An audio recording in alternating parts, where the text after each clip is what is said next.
Your parents are poor. Kids living in the same high-rise apartment taunted my daughter, Sandra, without getting bored. She must have been mentally exhausted from hearing these sneers every day. But today, she wasn't crying. Unexpectedly, she smiled at me.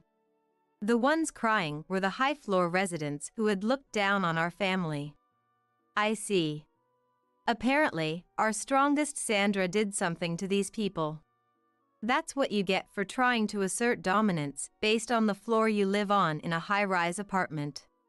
My name is Wendy. I am a 48-year-old who has recently become obsessed with having snacks during little breaks. A few years ago, our family of 3, my 10-year-old daughter Sandra, my husband Andrew, and I, moved into a high-rise apartment. Before Sandra started middle school, we decided to move to a safer place, even if it would strain our budget a bit. That's how we ended up choosing this high-rise apartment. It's not like we were particularly fixated on living in a high-rise. But with a concierge at the entrance and enhanced security, I thought this environment would be safer for young Sandra. We chose the 5th floor. If anything were to happen, this height seemed reasonably safe. Moreover, it's easy to get outside. The cost was not cheap, but compared to the higher floors, it was more affordable. If this ensured our family's safety, it was worth it. The school was nearby, and it was convenient for Andrew to commute to work. Shopping was easy, and public transportation was readily accessible. Although expensive, I thought we had found a great place to live. I realized the unpleasant side of this high-rise apartment right after we moved in. Since we had moved to such a lovely high-rise, we decided to explore and enjoy the common areas as a family. New faces, I see. A woman in a suit approached us with her child as we wandered around. She appeared older than me. However, the fact that she confidently chose to wear a skirt instead of pants suggested that she was a person with great self-confidence. Nice to meet you. We just moved in. I'm Wendy. I greeted her. Andrew and Sandra followed my lead and introduced themselves. Sandra is the same age as my child. Oh, is that so? That's great, Sandra. You have a friend the same age. The woman introduced herself as Rebecca. Her child, Tina, was apparently the same age as Sandra. It was a happy encounter for Sandra, who had no friends yet since we had just moved. Tina attended a private school. Sandra went to a public school, so I felt a bit disappointed that they wouldn't be able to be friends both at home and school. Rebecca seemed to be well connected with people in the high-rise. As we talked, more and more people approached us, and Rebecca kept including us in conversations, saying, "This is Rebecca. They just moved in." I thought she was a nice person.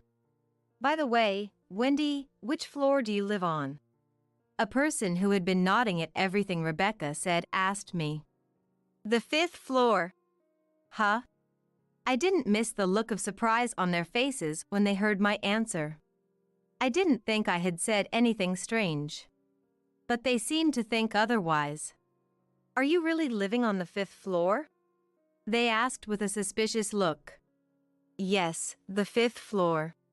Immediately, Rebecca's group sighed in unison. Andrew and I were puzzled by their reaction, thinking, what's going on? What a waste of time. One of Rebecca's followers said, walking away from her. Several people agreed with her and left as well. To be precise, they didn't leave Rebecca. They left us. Sorry, we live on the higher floors, Rebecca said, with a smile that didn't seem apologetic at all.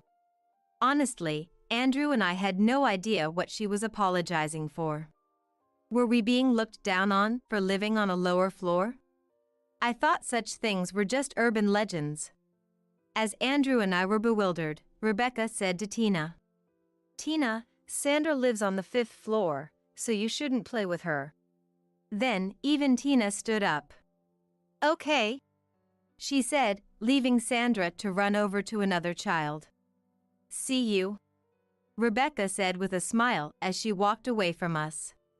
The residents of this high-rise apartment might be a bit strange. That impression was just the beginning. 2 weeks later, I was enjoying a leisurely day off at home when Sandra came back crying. "Sandra? What happened?" Sandra was usually very tough. When she was 3, she fell at the park and only frowned without crying, a story we've often told with pride. For her to come home crying, something serious must have happened. On my way back from school, they sang a song calling me poor. What? Apparently, they had made up a song mocking her for being poor and sang it as a group. What tasteless children. But the issue isn't their lack of creativity. Sandra's elementary school didn't have kids from the high floors, but it did have some from the middle floors of this high-rise. These children, along with their parents, seemed to follow Rebecca's lead. Rebecca looked down on us from the lower floors, so the middle floor residents did the same. In a way, they were straightforward people. It might seem like a minor issue, being mocked with a song, but Sandra was already nervous from the change in environment. After the incident in the common area, this was too much, even for tough Sandra. Seeing her cry, I began to regret moving here. We had chosen this place for the family's sake. After sobbing for a while, Sandra said, "And then Kristen told me to leave the high-rise." What? Kristen seemed to be the leader of the middle floor kids. The leader of the high floor group, both kids and adults, was undoubtedly Rebecca's family. Her family was very subservient to Rebecca's. "You had a tough time, Sandra. Don't let it bother you. Stay strong." I comforted her. "No, it's Kristen who will leave." What? Why? Kristen's dad is in trouble, so they'll leave next week. I couldn't understand Sandra's words, so I asked her, "Where did you hear that? And what do you know?" Sandra said, "I saw it in a dream. Kristen's family will leave." A week later, Kristen's family vanished from the high-rise. With no information coming in, we could only speculate, but it seemed like they had fled overnight. A few days later, a news report showed Kristen's dad, the president of a company, being arrested. It was for embezzlement and fraud. He had been using customers and the company's money to live in the high-rise. Of course, we couldn't have known that. Sandra's prediction gave me goosebumps. She had always had a bit of a mysterious power. She could foresee the future. However, she couldn't control this ability, so it wasn't as if she could see what she wanted to see. It just came to her in dreams. She often said, "I wish I could see the answers to tests." I was glad she didn't have that ability. Thank you, God. With the middle floor leader gone, their attitude towards Sandra softened, and things improved for a while. But then, the high floor group started to badmouth not only Sandra but also Andrew and me during our commutes. "I hate living in the same high-rise as poor people. It lowers the value of this place. Why don't they just move out already?" Craving a lifestyle beyond their means is typical of poor people. And so on. How can they act so superior just because of the floor they live on? If they want to assert their dominance so badly, they should live in a high-rise where there are only high floors. Without the lower floors, their living situation wouldn't exist. Andrew and I found it too ridiculous to pay attention to such gossip, but Sandra seemed to be struggling. Seeing Sandra in pain was harder for us, and we wanted to help her somehow. Moving might be the quickest solution to resolve the situation. It seemed Sandra was also having trouble with her school relationships. She was in the same class as the middle floor kids. Because they looked down on Sandra, even the kids not living in the high-rise started avoiding her. It wasn't long before a withdrawn Sandra said, "I don't want to go to school." And Andrew and I began to think about changing her school. But we had just moved, and we both had jobs. We were pondering what to do when an incident occurred. That day, Sandra woke up with a big smile and asked, "Mom, what's for breakfast?" Recently, she had been waking up with a gloomy face or not coming out of her room at all. I couldn't help but smile back, and instead of just toast, I made her favorite French toast. She said she was planning to go to school that day. I told her she didn't have to push herself. But she smiled brightly and said, "I'm fine now." I wondered what had changed, but decided to trust her and sent her off to school. "Have a good day," I said, though I was worried, and took the day off work. Around the time Sandra was supposed to come home, the doorbell rang suddenly. It was one of the high-floor residents. One of Rebecca's followers. She yelled at me, "What's wrong with your daughter? Get to the entrance now." How arrogant. Anyway, without understanding the situation, I went to the entrance and was shocked to see the high-floor and middle-floor residents in a massive brawl. Normally pristine and composed people were pulling each other's hair and screaming. Children were crying as they watched their parents go berserk.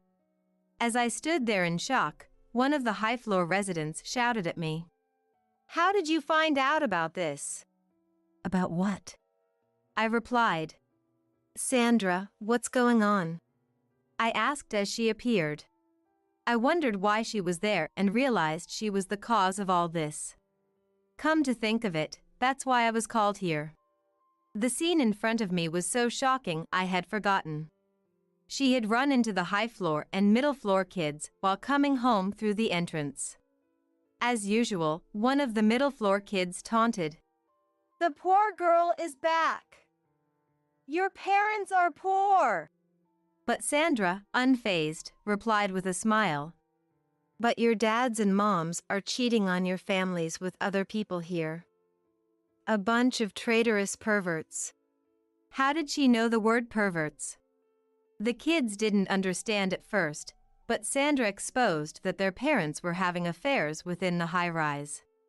The kids, initially in disbelief, became uneasy as Sandra confidently spoke, and they decided to confront their parents. The result was chaos. Rebecca was having an affair with Stacy's husband from the 12th floor, Lori's husband was cheating with Patrick's wife, and so on. Affairs were rampant, and the women were fighting over the men. Some, who weren't involved in the affairs, were furious and declared, "I'll sue every woman who had an affair with my husband." It was an ugly scene, like something out of a nightmare. As much as I felt sorry, I couldn't stop laughing. These people had been fighting over their spouses within the high-rise. But one thing bothered me. "Sandra, how did you know all this?" "I dreamt about it this morning. Most of them will probably leave the high-rise." She smiled at my question. I wanted to dismiss it, but seeing the chaos in front of me, it seemed plausible. Terrifyingly, some were even shouting, "Are you sure the child is really my husband's?" If they had been having affairs since moving into the high-rise, it wasn't impossible for there to be children around 5 years old. There seemed to be quite a few kids of that age here. I decided not to think about it. Apparently, the high-floor and middle-floor groups had been having regular home parties. Family socializing was common, and they all exchanged contact information. Ironically, these home parties had become places for starting affairs, leading to this mess. Some people had already noticed their spouses were cheating. Some were even preparing for lawsuits. Rebecca, in particular, seemed to have 5 affair partners within the high-rise. As expected of a leader. All the wives of these partners declared they would definitely sue her. Rebecca had turned pale. She kept shouting, "That's just a child's fantasy. I'm not cheating, unlike the others." But with so many affairs exposed, no one believed her. Her followers even turned on her, saying, "If you're panicking this much, it must be true." And I saw Rebecca walking with another man. Betrayers emerged one after another. Rebecca, being a prominent figure, had many enemies. Those who had seemed like her followers were now eagerly berating her. She was now the one being bashed by the high-rise residents. I felt oddly relieved. After all, we were bashed without doing anything wrong. Rebecca had been doing bad things behind the scenes. Though it was still a suspicion, her frantic behavior made it clear she was guilty. As I watched the women's fight, Sandra suddenly said, "Mom." "Yes," I replied. Amidst the commotion, Sandra murmured, "I think Tina's dad's company will go bankrupt too." "That's terrible." I didn't think it was possible. After all, Rebecca's husband was also having affairs with many people. Unlike Rebecca's alleged infidelity, this was confirmed. Several people were coming forward, claiming they had been involved with her husband. Rebecca's husband's company was well known, even advertising on TV. He had a famous model in his family, making the company somewhat prominent. If the president of such a company is having multiple affairs, the company's image would inevitably suffer. As Sandra predicted, it was easy to imagine the company going bankrupt. Rebecca, who mocked our family, might be the next to fall. As it wasn't good for Sandra's education, I decided to leave the scene, but Rebecca shouted, "Make Sandra say it was a lie!" Her predictions couldn't possibly be lies. I believed in Sandra. It was definitely true. A few days later, someone from the high-rise must have leaked the information. News about Rebecca and her husband's affairs appeared in the media. Along with that, more scandalous stories about Rebecca having relationships with 8 men in the high-rise, and even with some children's teachers, were exposed. Soon after, Rebecca moved out of our high-rise. I later heard that both Rebecca and her husband were being sued for their affairs and were now struggling financially. As Sandra had said, the company went bankrupt, they failed to pay their employees, and multiple lawsuits were filed against them, not just for infidelity but also for business matters. Rebecca and her husband tried to improve their image and the company's, but it was in vain. They continued to live separately. In the high-rise, lawsuits continued, with many families getting divorced and moving out. Sometimes, bosses and subordinates who lived in the high-rise and had affairs were fired, creating all sorts of chaos. Before I knew it, just as Sandra had predicted, more than half of the residents had changed, making our life much more comfortable. With new residents, there was no more silly competition over living on higher or lower floors. In fact, we sometimes had friendly home parties with other families living on the lower floors. Children who went to the same school as Sandra moved in, and our neighborhood relations were excellent. We were living the kind of life I had dreamed of before moving to the high-rise. We had a tough start, but now every day is enjoyable. Sandra has grown, and lately, she even helps me with dinner. She handles the housework better than I do, and both my husband and I are grateful to her. This Mother's Day, maybe I should thank Sandra instead. It's important to show appreciation every day. As Sandra grew older, her mysterious powers faded, and she would joke, "I wish I could have won the lottery before losing my powers." That's what she says. But it's said that excessive power can be self-destructive, so maybe it's better this way. Still, sometimes she says, "You should take an umbrella today," on perfectly clear mornings, only for it to pour in the afternoon. Perhaps she still has a bit of a strong intuition without realizing it. Regardless, she's a daughter with a mysterious charm. There were times I regretted living in the high-rise, but no matter where we live, I'm sure this family will always be happy. From now on, forever. Don't judge a book by its cover is something we were often told in elementary school, right? I remember my parents teaching me that lesson when I was growing up. It's true that you can't always tell what a person is like just by their appearance. However, there are people who don't realize this and constantly mock others.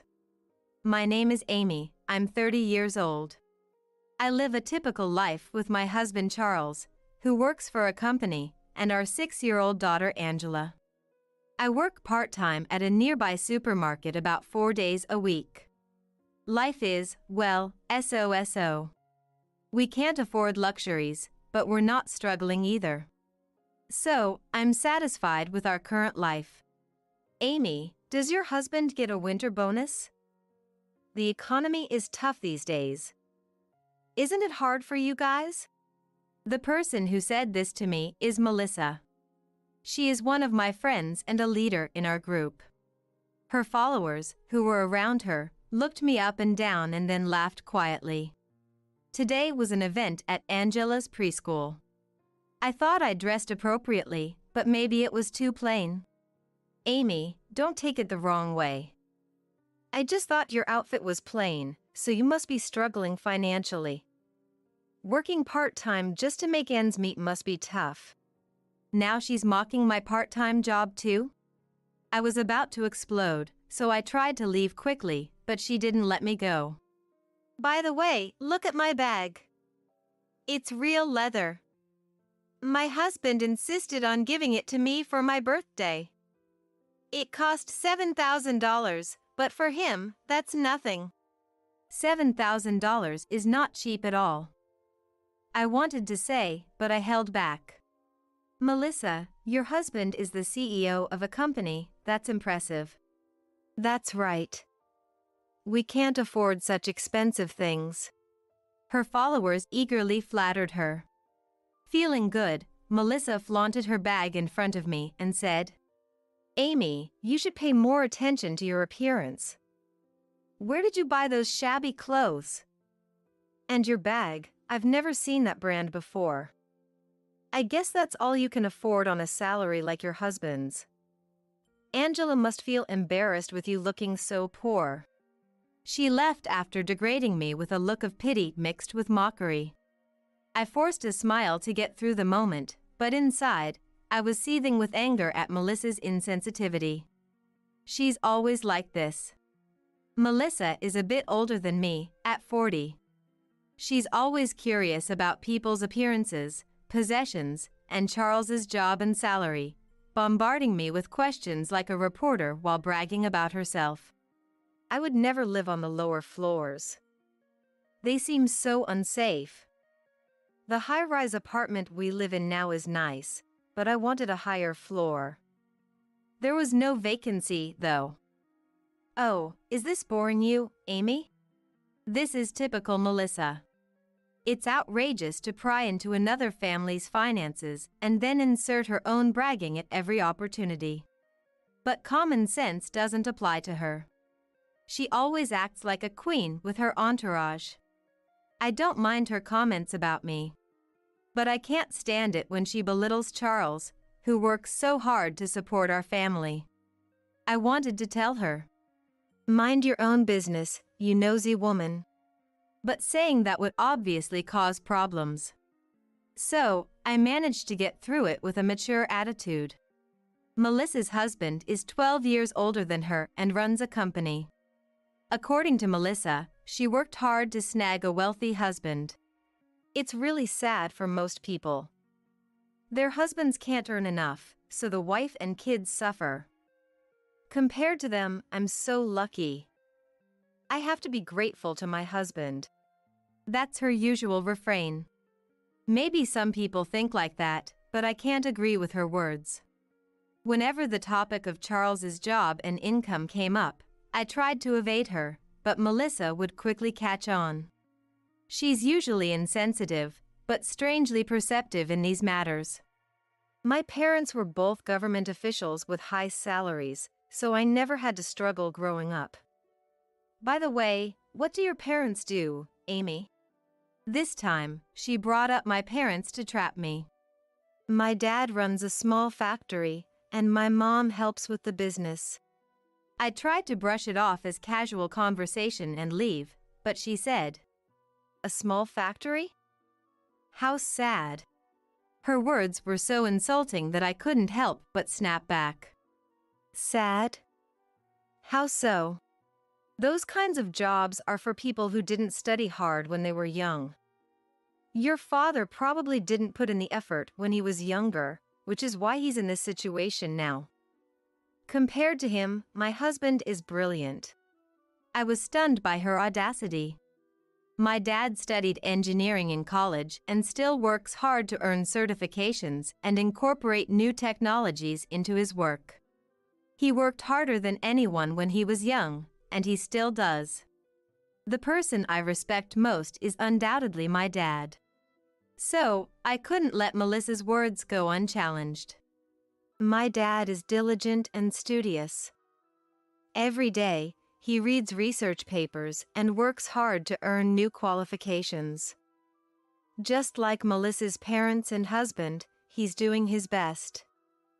Besides, without people working in small factories, our lives wouldn't function. How can you mock them like that?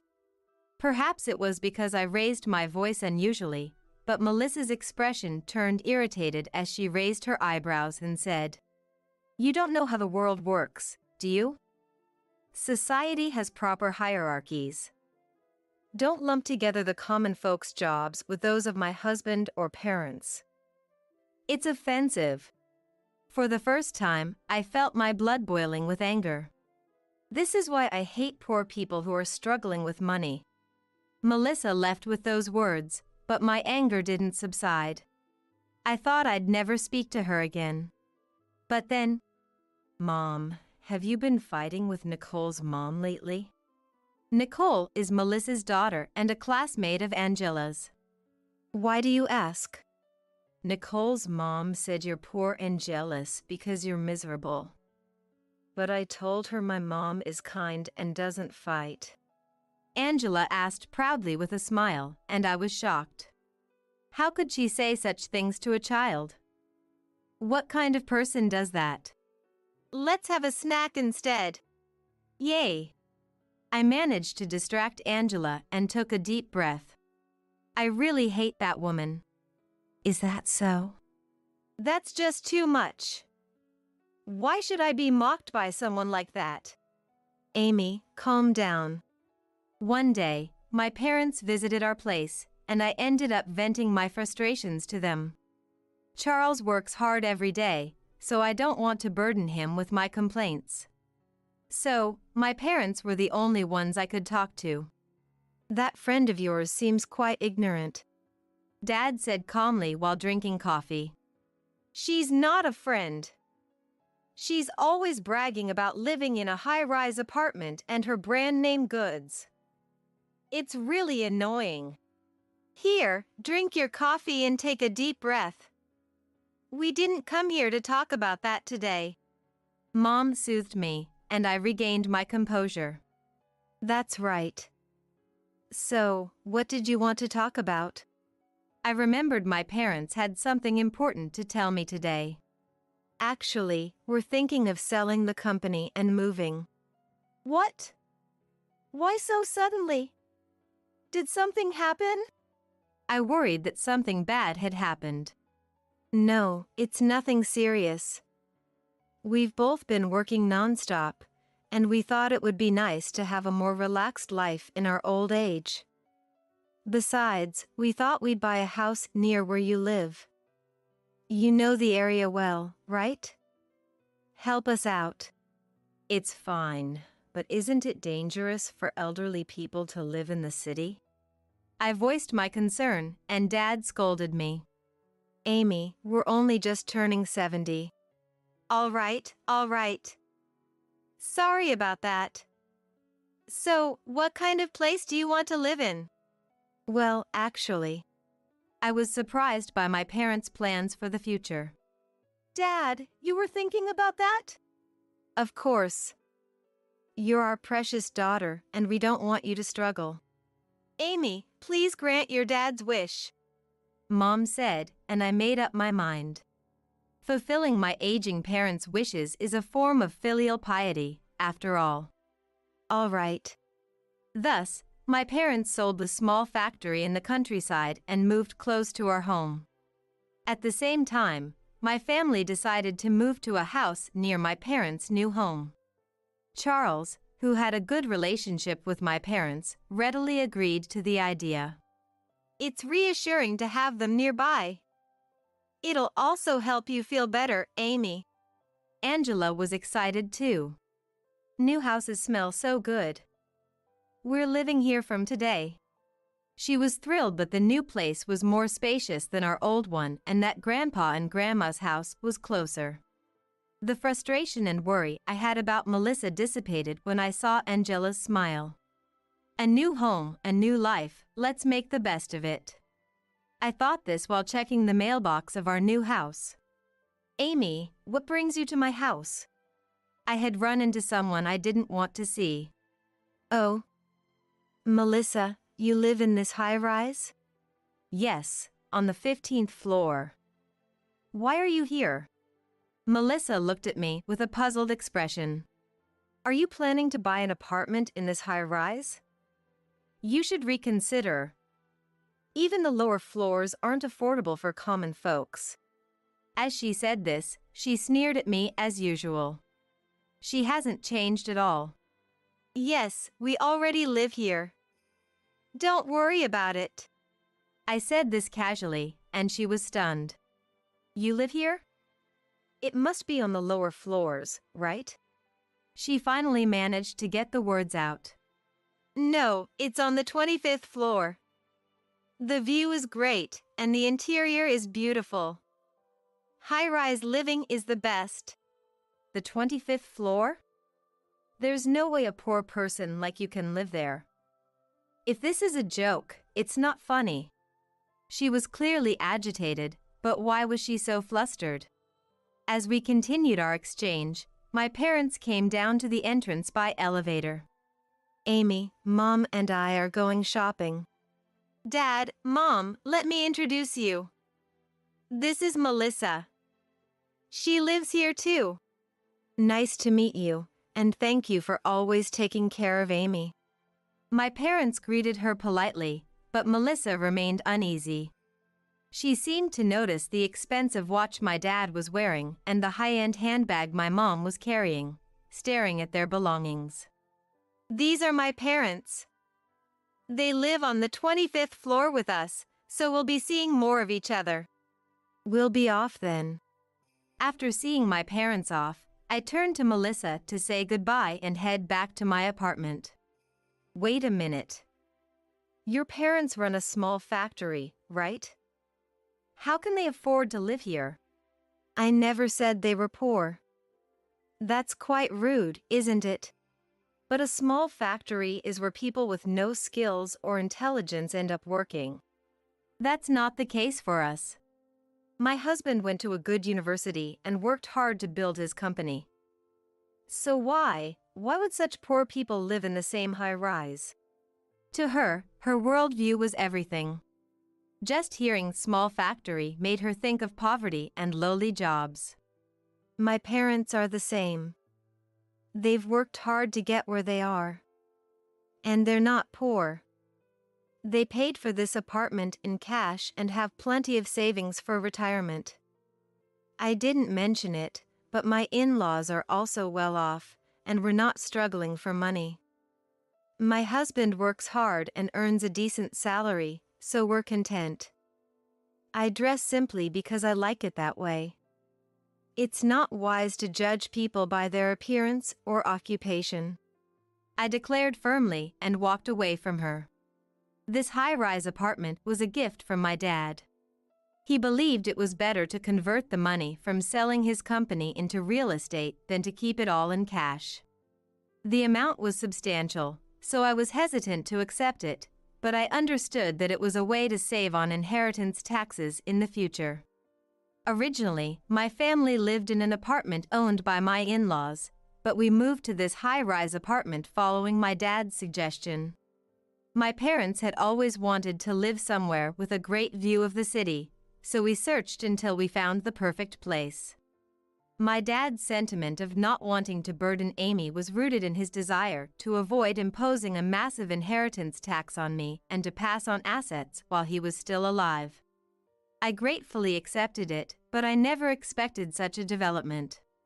Seeing Melissa's face like that was a first.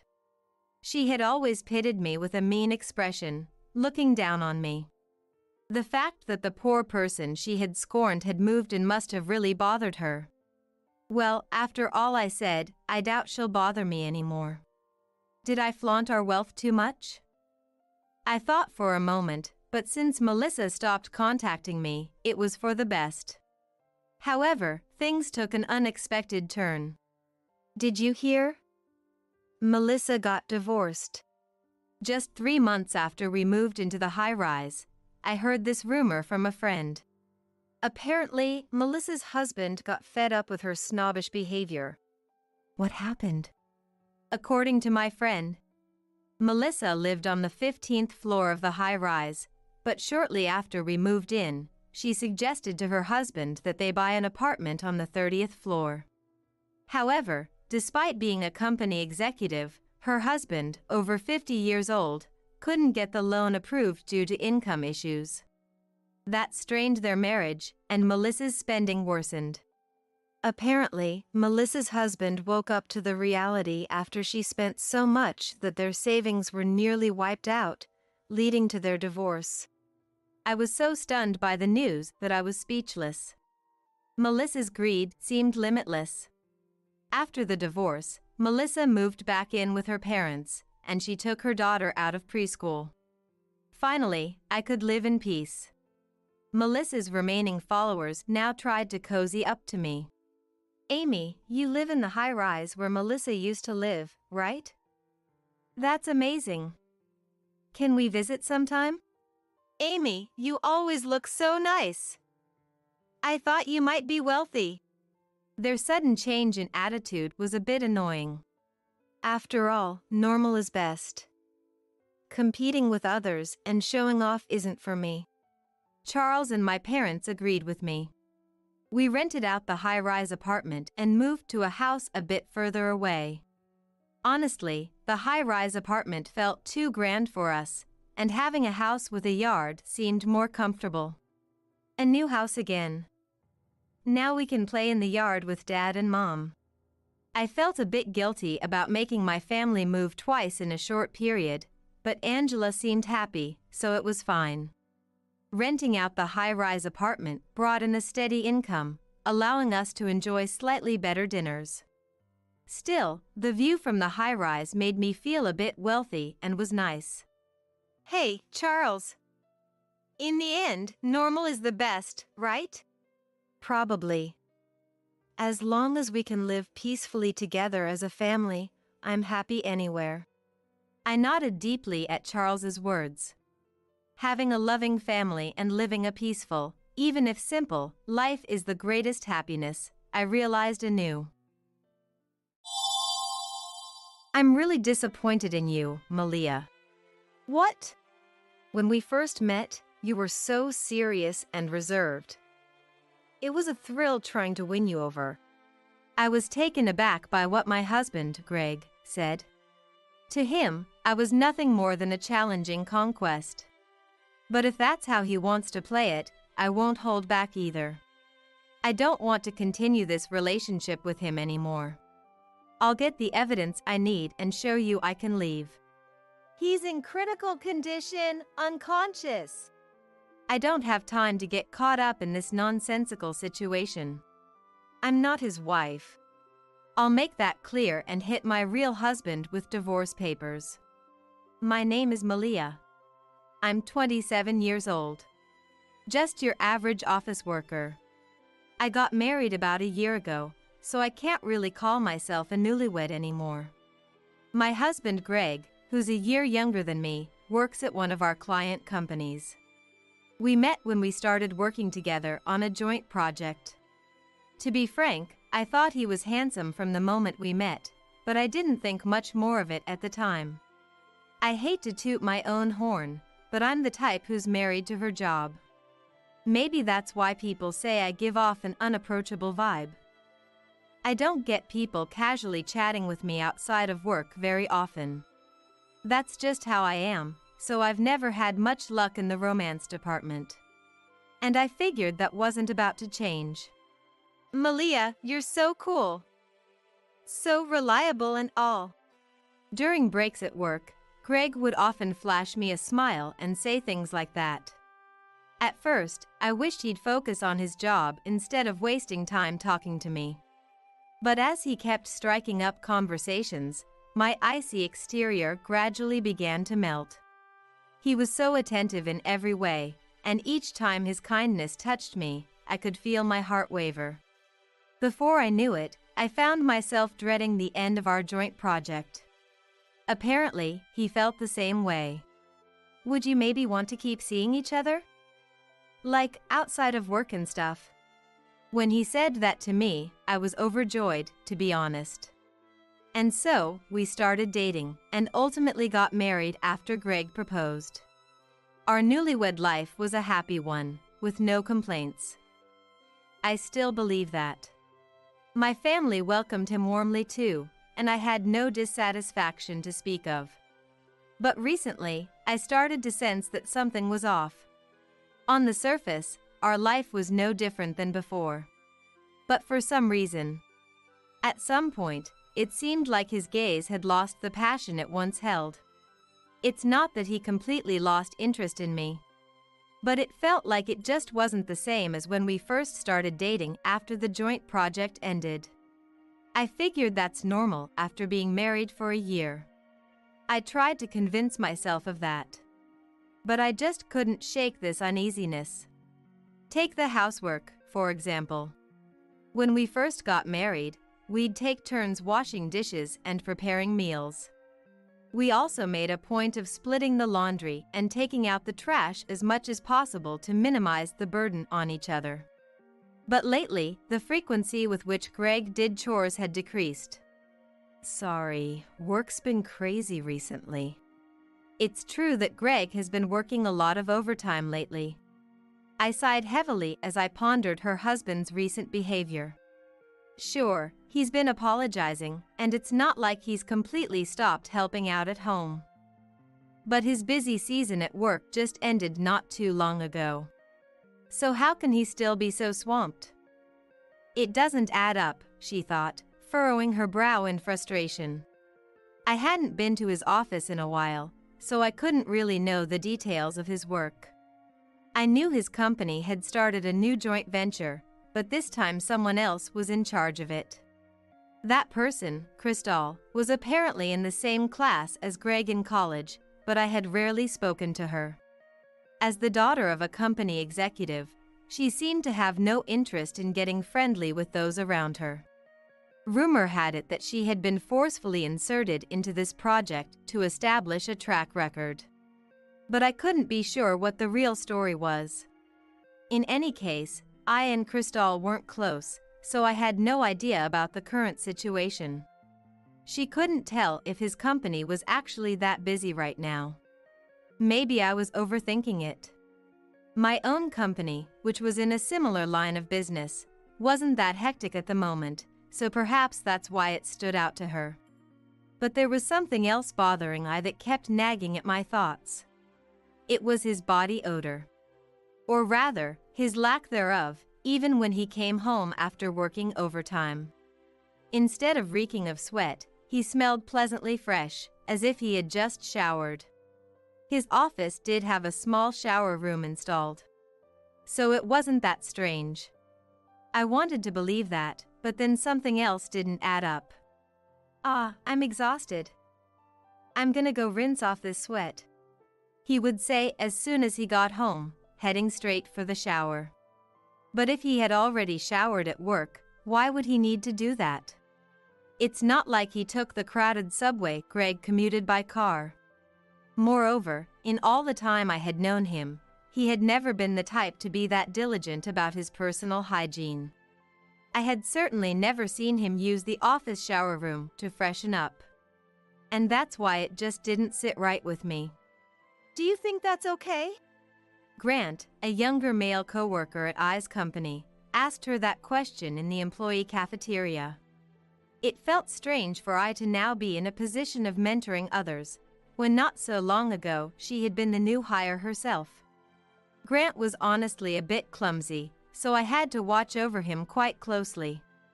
Today, too, I had been pointing out his various mistakes, and before I knew it, it was already lunchtime. They had agreed to grab a quick bite separately and then get back to work. But noticing I's gloomy expression, Grant had insisted on having lunch together. I hadn't intended to share her personal issues. But pressured by Grant, I had ended up spilling the whole story. Maybe I was just a pushover.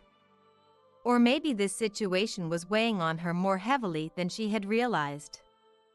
I wasn't sure which it was. In any case, as I reluctantly explained her circumstances, Grant seemed perplexed. Unable to gauge the meaning behind his reaction, I questioned him. Okay with what? Well, you know. He shifted uncomfortably, as if he didn't want to say it. It seemed to be a sensitive topic, but having come this far, I needed to get to the bottom of it. Just spit it out. Rubbing the back of his head, Grant reluctantly shared his thoughts. Coming home late from work, neglecting housework, being kind of cold lately. Aren't those all common signs of cheating? I was stunned into silence by his blunt assessment. He was absolutely right. That combination of factors was a textbook cheating scenario, the kind you see in novels and dramas all the time. Sure, once in a while there's a story where it turns out the husband was actually working hard for his family's sake and the couple's relationship is great. But the vast majority of the time, it means he's having an affair. I felt ashamed for not realizing it sooner. Or maybe I just didn't want to think about it, even though deep down I knew. He is cheating on me. I'm sorry. It's just speculation on my part. No, it's okay. Thank you. I said softly, expressing my gratitude to Grant. If he hadn't pointed it out, I might have turned a blind eye to it forever. As a token of my appreciation, I paid for his lunch and left the cafeteria early. I needed to gather my thoughts before resuming work. In reality, I think there's a pretty good chance Greg is having an affair. The thought stirred up a whirlwind of emotions inside me. Now that I've become aware of it, I can't just leave things as they are. It would be impossible to focus on work or even carry on with my normal life.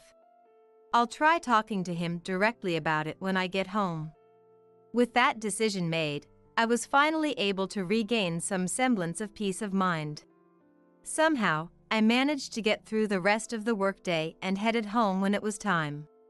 By the time I arrived at our apartment in the fading light, Greg hadn't returned yet. Time seemed to crawl by agonizingly slowly as I waited, but Greg was nowhere to be seen. I'm home. Another grueling day of overtime.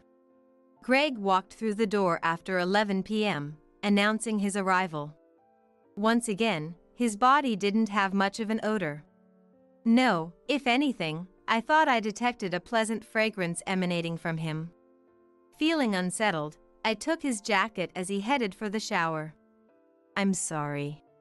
I mumbled apologetically as I searched the pockets of his jacket. I desperately hoped I wouldn't find anything. But my wish was tragically betrayed. From the inner pocket of Greg's jacket, I pulled out a single condom. There's no reason for him to have that in his work jacket. It's not like he's in a situation where someone would give him one. If he bought it for our intimate moments, it's strange that there's only one. In that case, it should be an unopened box. Unless there's some other explanation I can't even imagine. I'll have to hear it straight from his mouth.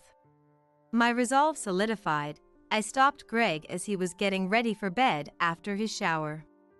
Oh, what is it, Malia? His face was completely nonchalant, not at all the expression of a cheating husband. Honestly, I hesitated to even ask. But I couldn't ignore these feelings gnawing at me. I found this in your jacket pocket. What's the meaning of it?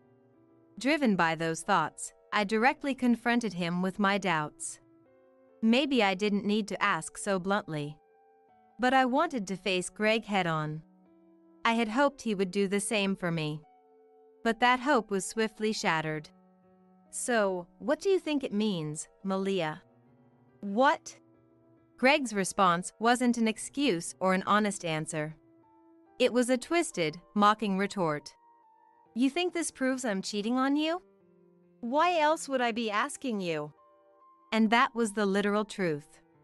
Based on the circumstances, it was pretty much confirmed, but I didn't know for certain which it was.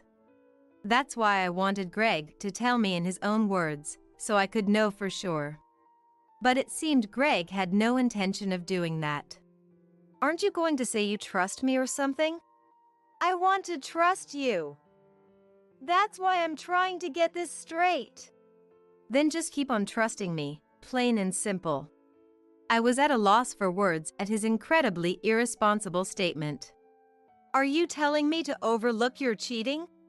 That's not what I'm saying. Take it however you want. But if you're calling it cheating, show me some clear evidence. If I had that kind of proof, I wouldn't be asking him about it in the first place. Greg must know that too. He just flashed a smug smile. Faced with his attitude, all I could do was stammer.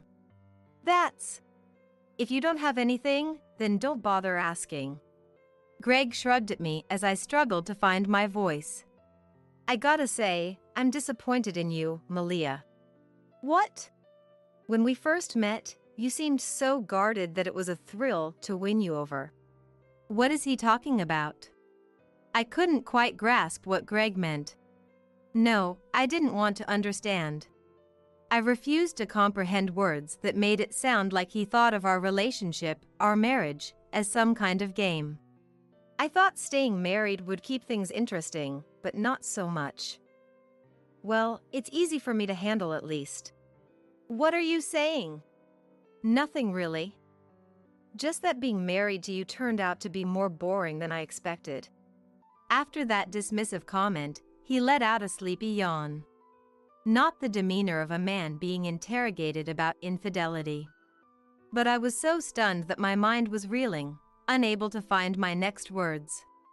Then, in a perfectly normal tone, he told me, "If you want a divorce, make sure you bring some real evidence. I don't want to waste my time." With that, he left me standing there and went into his room. Greg slept in his own room on days he worked late, claiming he got too wound up and never knew when he would fall asleep. But I could no longer believe it was just overtime. However, so thoroughly deceived, I could only watch blankly as he walked away. From that day on, our daily life underwent a drastic change. The biggest difference was in his attitude toward me. He stopped doing the bare minimum of housework he used to do. I could no longer sense any of the attentiveness from when we first met. And he was clearly looking at me with a contemptuous gaze. He kept coming home late, insisting it was overtime, with that expression and demeanor. In truth, I must be an idiot.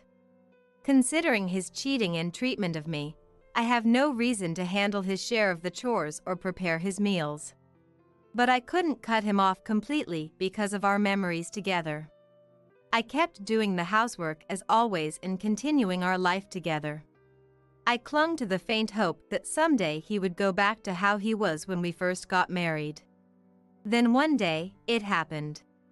Who could that be? Once again, Greg came home late, claiming it was due to overtime.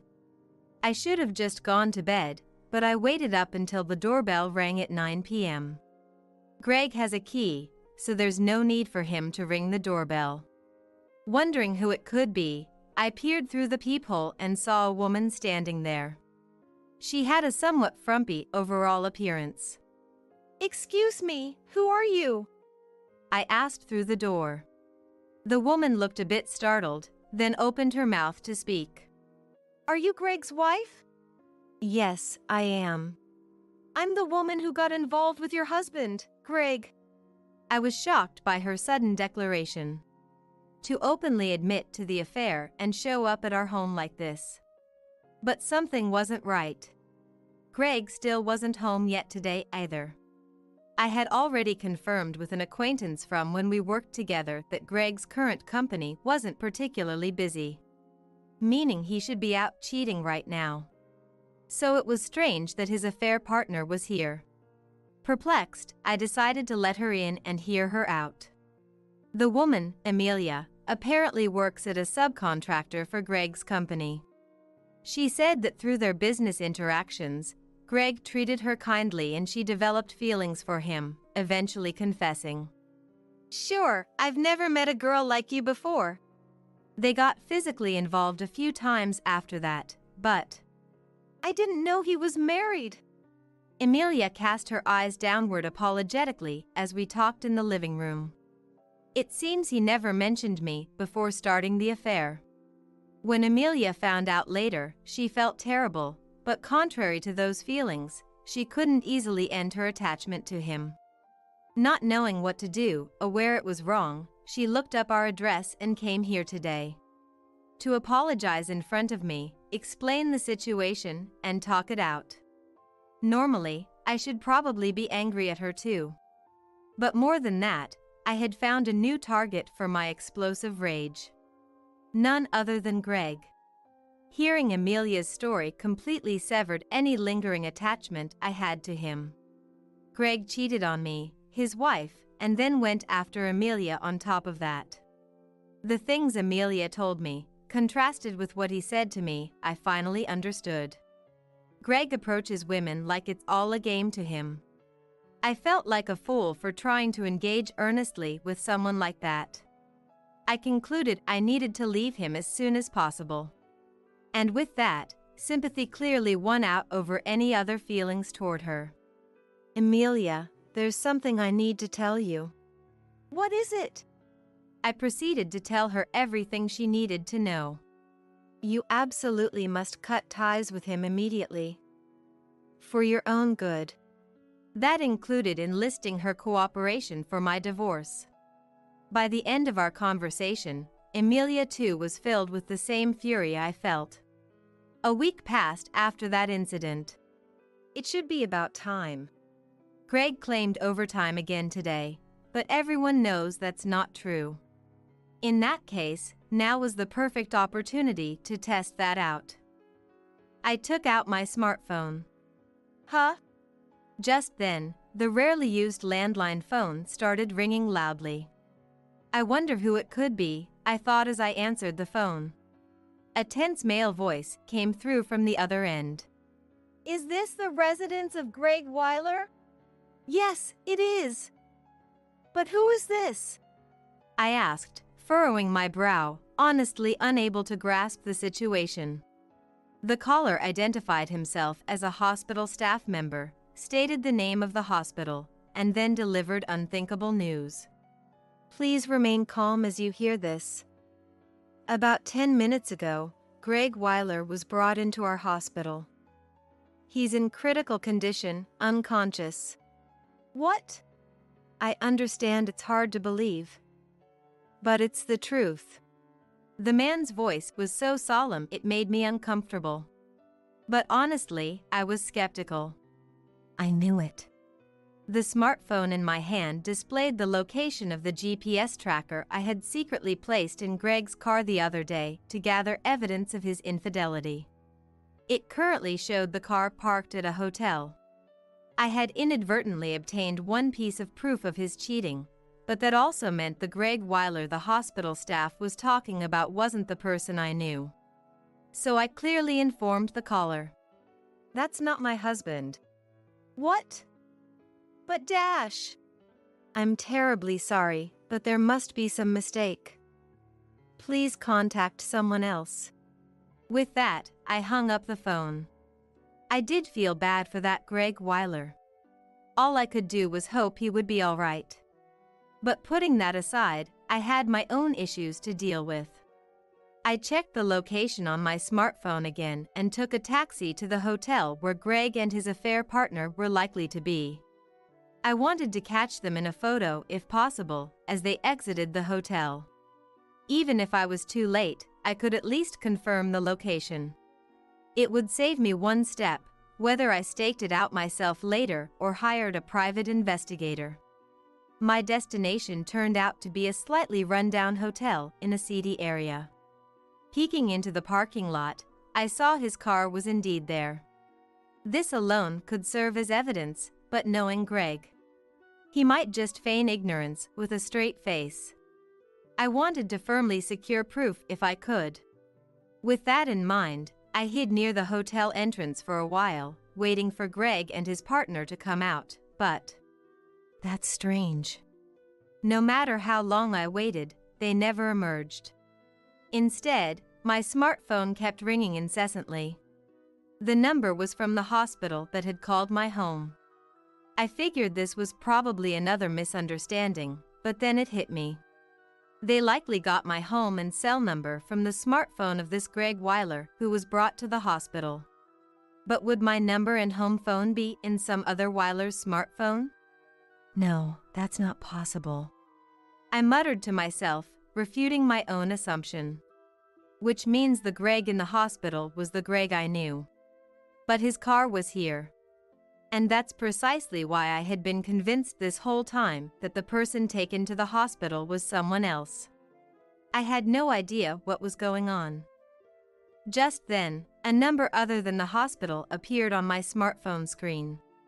It was Denny, Greg's father. I decided I shouldn't ignore this call and answered. Malia? Where are you right now? According to Denny, he was calling on behalf of the hospital. It seems the Greg who was taken to the hospital is indeed the one I know. Since I had completely ignored their calls, they must have gone through all the contacts in Greg's smartphone. As a result, they reached out to Denny and the others, and finally got in touch with me. That's what I figured happened. Which means, after some thought, I replied, the place Greg was at before being taken to the hospital. It's a hotel. In other words, something happened to Greg here, and as a result he was rushed to the hospital. His car was left behind because there was no time to ask a tow truck or acquaintance to handle it. So inadvertently, I had obtained the ultimate circumstantial evidence to prove his infidelity. The emergency responders who transported him would have no reason to lie about where they found the patient. I see. Denny's voice sounded somewhat strained in response to my answer. He had probably already asked for details about where Greg was transported from and the overall situation. Meaning Denny must be aware by now that Greg was cheating. I felt bad for him, but in a way it sped things along, which was a relief. Ignoring the phone calls turned out to be a good thing in the end. But putting that aside, why did he end up being taken to the hospital in the first place? For now, Greg is all right. He's regained consciousness, but Denny trailed off and was silent for a while. It seemed to be a situation that was difficult to put into words. I told Denny I would contact him later for more details, and then headed to the hospital they had called from. Perhaps because there were limited options for emergency transport, it was quite a distance from the hotel. I'd make sure to bill Greg for the taxi fare later. With that resolve, I arrived at the hospital to find a situation that almost made me want to laugh. Greg was sitting on a bed near the entrance. The smug look that had mocked me so much was nowhere to be seen on his face. He was blushing beet red and staring at the floor, looking extremely uncomfortable. And Denny and my mother-in-law Rachel were glaring at Greg, barely containing their anger. Their slightly flushed faces were likely due to rage. As I stepped into the room, still confused by the situation, Greg noticed me. Malia! Please, mediate between me and Dad and the others. His first words were about his own convenience, not an apology or remorse. I could only be appalled. I never intended to from the start, but any pity I had left for him in my heart completely vanished in that moment. Huh? Mediate what? Don't tell me it's about the fact that you were cheating. Well, you see. Just so you know, I already confirmed your car abandoned at the hotel. At my scathing words, the color drained from Greg's face.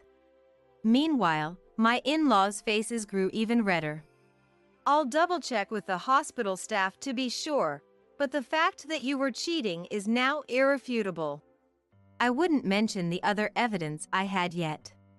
But even without revealing that, he had no way out now. He seemed to realize that. He slumped his shoulders and shrank into himself. It was as if his overconfident demeanor from just a short while ago had been a lie. More importantly, first explain what happened. Greg trembled at my sharp rebuke and slowly began to explain the circumstances. Once again claiming overtime to me, Greg had gone to the hotel with his affair partner. They got a bit hungry, so they ate some sandwiches the woman had brought. Then they washed up and used some lubricant to make the act easier before getting intimate. It was at that very moment. An indescribable, intense sensation apparently assaulted the area where they had applied the lubricant. A strange feeling of heat and cold they had never experienced before washed over them, throwing both into total confusion. But that wasn't the only thing that happened to the two of them. In the midst of their agonized writhing, a sudden urge to defecate struck. Even if they tried to make it to the toilet somehow, the bewildering situation made it nearly impossible to walk. As for what ended up happening, it turned into quite a miserable spectacle. The affair partner barely managed to call an ambulance, but he was foaming at the mouth and lost consciousness. However, this seemed to be due not to the physical anomalies, but rather to him being completely distraught from the terror and panic of the incomprehensible situation, combined with the humiliation of soiling himself. In other words, the enormity of the mental shock caused him to fall into a critical, unconscious state. Furthermore, the hotel staff and paramedics witnessed the two of them in that awful condition. On top of that, the affected area where something had occurred was thoroughly cleansed at the hospital. For Greg, who had always acted so high and mighty, the mortifying embarrassment must have been far greater than we could imagine. Moreover, that situation, which could only be described as disgraceful, was no doubt explained to my in-laws in meticulous detail. The reason for their persistently flushed faces was likely not only anger but also embarrassment. Imagining the humiliation Greg was feeling now, I honestly had to fight the urge to burst out laughing. If my in-laws hadn't been there, I probably would have pointed at him and guffawed. Incidentally, the mysterious sensations and bowel urges had apparently subsided completely by this point. There would likely be no lingering symptoms. That must have been quite an ordeal. I somehow managed to suppress the laughter that threatened to erupt. Greg must have noticed, as he hung his head in chagrin. I could imagine that something had been mixed into the lubricant. As for the urge to defecate, perhaps it was simply due to some bad food combination? Since the police hadn't been contacted yet, the details were unknown. However, there was one thing that could be said with certainty. But I have no sympathy for you. This is punishment for your cheating. Unable to refute my point, he let out a groan. At the very least, if he hadn't cheated, he never would have ended up in this situation. There was no way around the fact that it was entirely his own fault for suffering unnecessary humiliation. Malia, I'm truly sorry for my foolish son.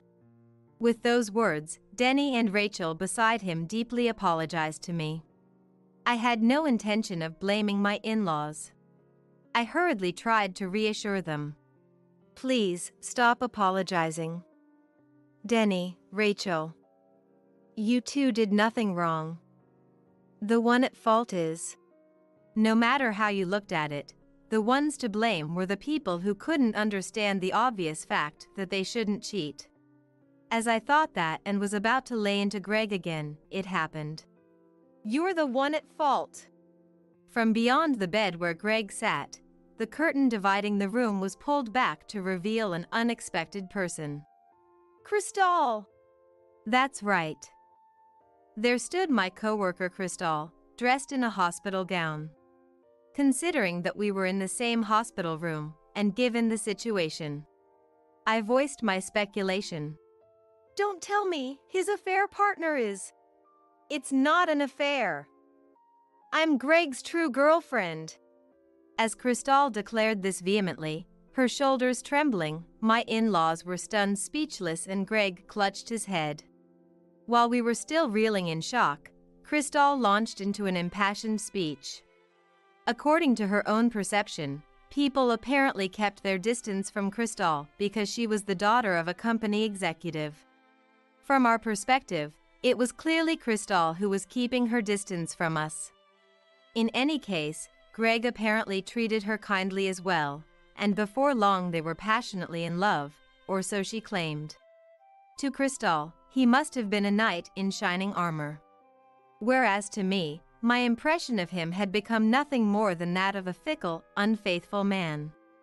"Greg, you said your diligent wife who earnestly handles both housework and her job is boring." As Crystal spoke with a boastful air, my in-laws wore expressions of utter disbelief. Perhaps somewhere in their hearts, they had wanted to believe there was some reason for Greg's infidelity, that is to say, that I was also part of the problem.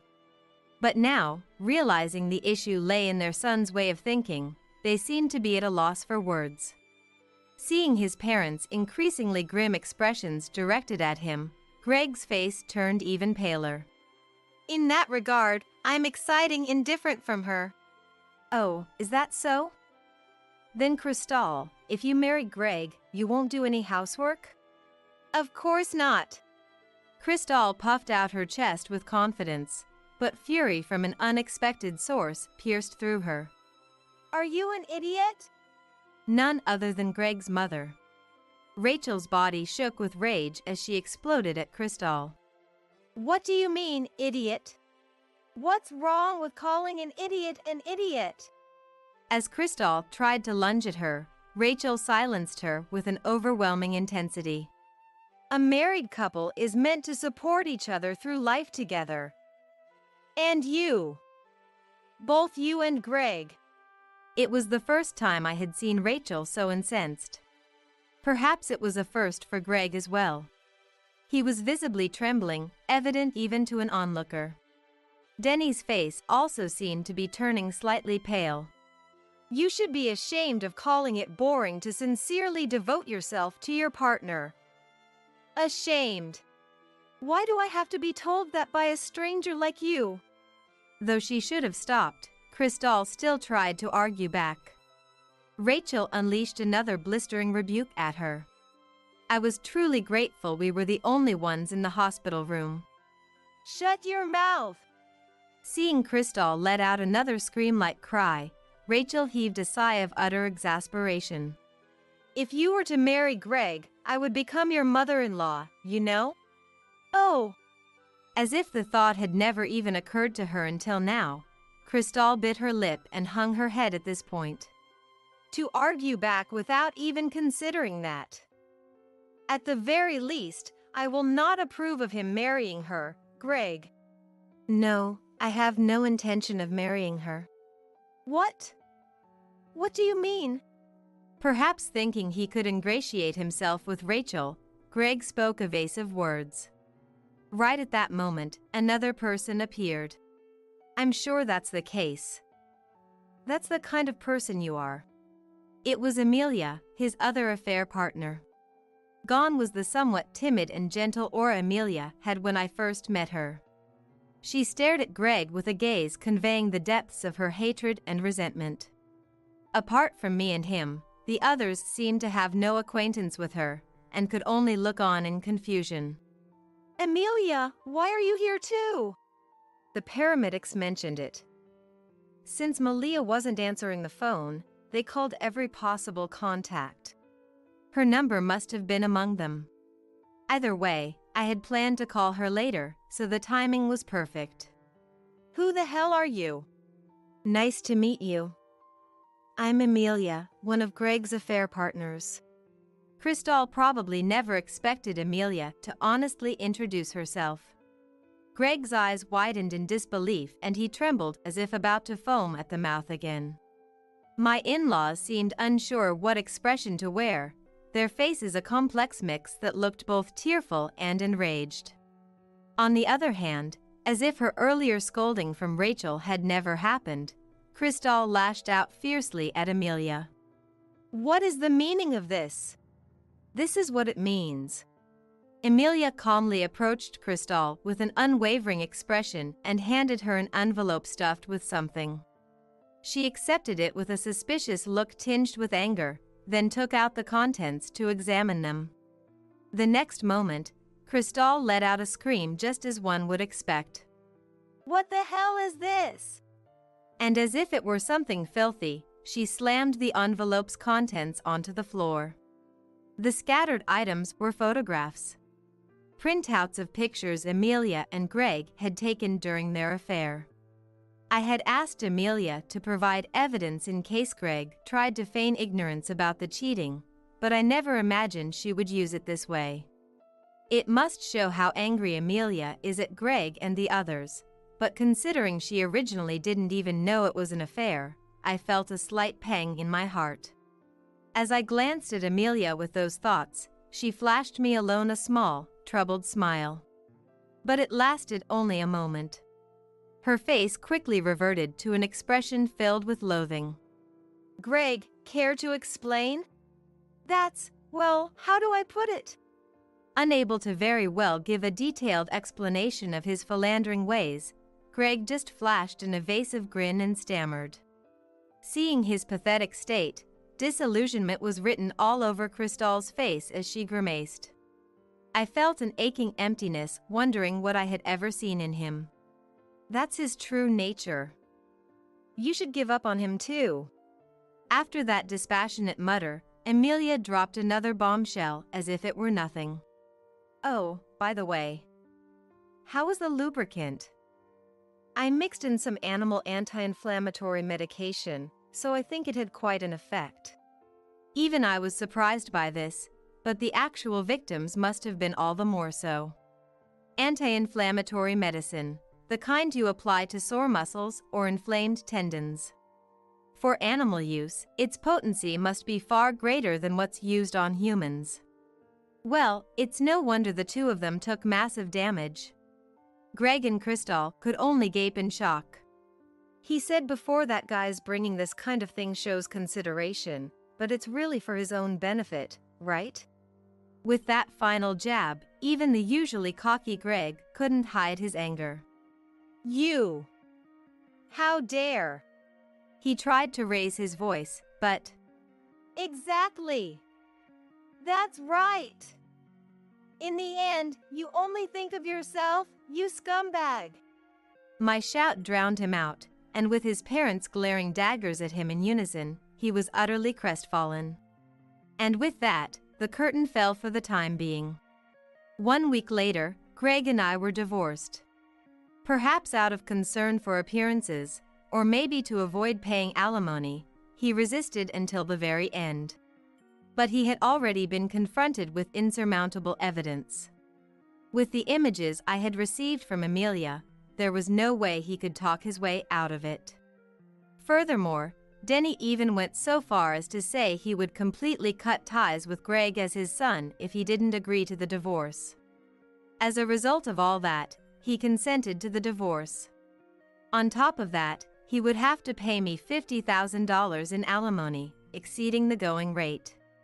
As for the division of assets, I'm extremely grateful that my in-laws arranged it so I wouldn't lose out.